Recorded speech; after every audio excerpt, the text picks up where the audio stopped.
Hello my dear, आपके simple classes में आपका वेलकम है। आइए सीए, जीएस और जीके की क्लास स्टार्ट करते हैं टुडे, बिना टाइम को वेस्ट किए हुए। देखिए, आर्टेमिस सेकेंड या द्वितीय, ये क्या है? वायु परीक्षा में आर्टेमिस सेकेंड क्या है?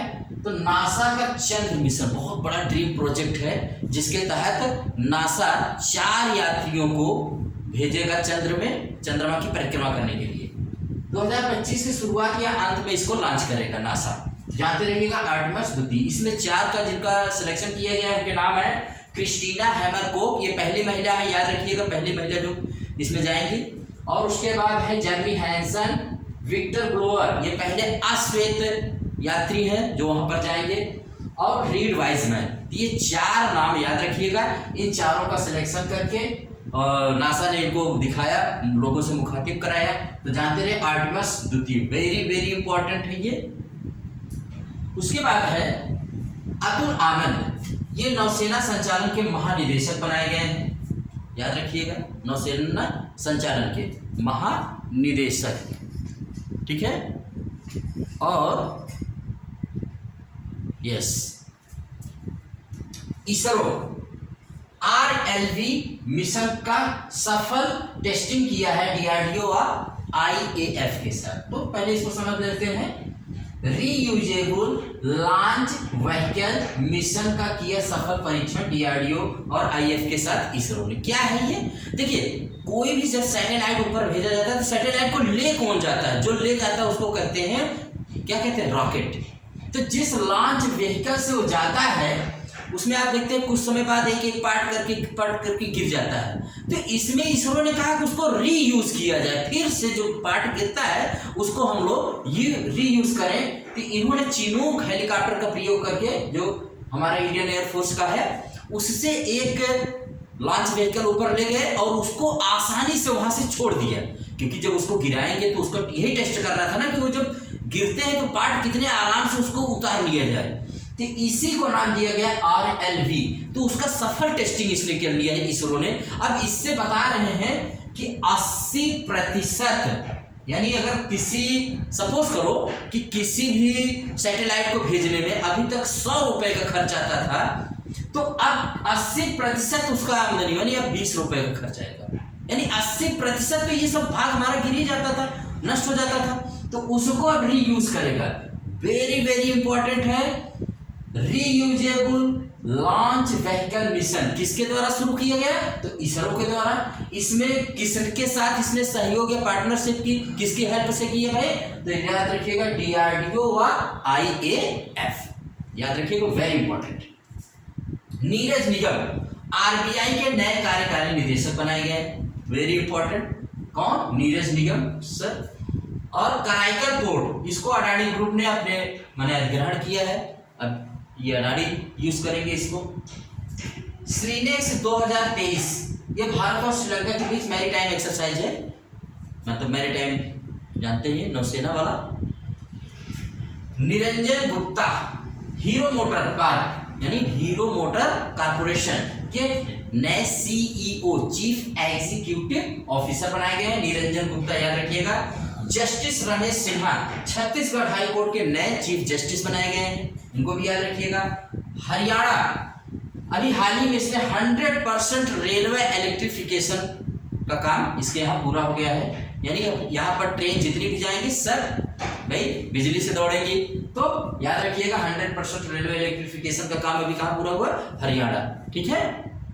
और बैंक ऑफ महाराष्ट्र, इसने स्टार्टअप्स के लिए अपनी पहली ब्रांच ओपन की है। बैंक ऑफ महाराष्ट्र ने स्टार्टअप्स के लिए पहली ब्रांच ओपन की है। केन्या, जो कि एक अफ्रीकी देश है, ये पहला अपना operational you earth observation satellite launch करने वाला है, याद रखिएगा इसको। पहला operational you earth observation satellite launch करेगा। आपको बताना है कि केन्या की राजधानी क्या है। What is the capital of Kenya? Kenya की क्या राजधानी है बताइएगा मुझे कमेंट में। केनिची उमेदा, MD बने हैं ये सुजुकी मोटरसाइकिल इंडिया के। कौन? केनिची उमेदा। और सुधाशिव कुमार, ये क्या है भाई, ये बने फिक्की लेडीज ऑर्गेनाइजेशन के 40वें अध्यक्ष बने। कौन? सुधा शिव कुमार।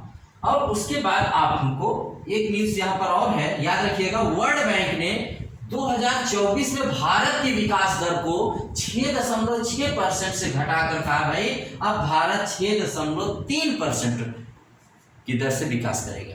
तो इसको याद रखिएगा, 6.6 से घटा के उसने कितना कर दिया है, 6.3%। और अब आ जाते हैं उत्तर प्रदेश में, तो अपने उत्तर प्रदेश की भी एक न्यूज ले लेते हैं। उत्तर प्रदेश के वाराणसी के लंगड़ा आम, लंगड़ा नहीं होता तो नाम है उसका लंगड़ा आम, और बनारसी पान को जीआई टैग मिल गया है। बहुत खुशी की बात है भाई। आपको तो याद ही होगा डॉन फिल्म का वो गाना अमिताभ बच्चन ने जो गाया है कि खई के पानी बनारस वाला। मेरी समझ में नहीं आ रही है जीआई टैग कब किया फिल्म है और जीआई टैग आज इसको मिल रहा है भाई। बताते हैं, अमिताभ बच्चन ने खूब बताया कि इसमें वो 35 से 40 पान खाए थे इस फिल्म के गाने में। तो चलिए भाई, इसको भी बनारसी पान को मिल गया जीआई टैग, लंगड़ा आम को भी जीआई टैग मिल गया है।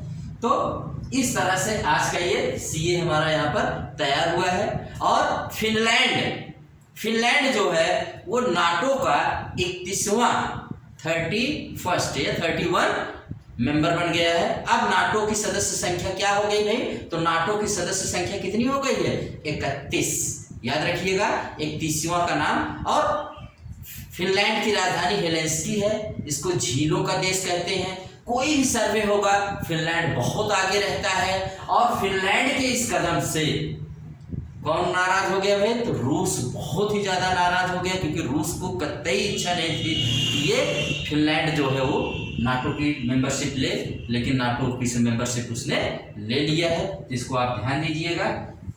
और नाटो एक ऐसा संगठन है अमेरिका के पीछे चलने वाला, जो इसमें सबसे ज्यादा फंडिंग अमेरिका ही करता है। तो अमेरिका अब इसको शक की निगाह से देखता है रूस। क्यों देखता है, रूस का मानना है कि ये हमारे देश पर के लिए खतरा है, क्योंकि इससे मेरे देश पर खतरा आता है। और रूस इसको कतई नहीं बर्दाश्त करता है कोई सदस्य जो इसी से अलग हुए देश हैं या जो इसके पड़ोसी हैं वो कतई इसके नाटो के मेंबर बने। लेकिन फिनलैंड बन गया है। तो अब देखिए क्या होता है। कुछ लोगों का मानना है कि देखिए क्या वो जैसे यूक्रेन पर उसने अटैक किया है, फिनलैंड के साथ भी कुछ करेगा कि नहीं करेगा, ये तो आने वाला समय बताएगा। तो आज का इतना ही सीए रहा है। आपको और भी ज़्यादा क्लासेस देने के लिए आप सब्सक्राइब, लाइक और शेयर कर सकते हैं आरके सिंपल क्लासेस के लिए। आज इस क्लास को यहीं पर हम एंड करते हैं, डिसमिस करते हैं और होप करते हैं कि आप अपनी पढ़ाई में कोताही नहीं बरतेंगे और तब तक पढ़ेंगे जब तक आपको सफलता न मिले। स्वामी विवेकानंद जी ने कहा था ना कि तब तक मत रुको जब तक मंजिल न मिल जाए। उठो, जागो और तब तक चलते रहो जब तक मंजिल न मिल जाए। तो आज के लिए इतना ही। आप लोग हैप्पी रहिए और आरके सिंपल क्लासेस को लाइक एंड शेयर करते रहिए। Thank you very much.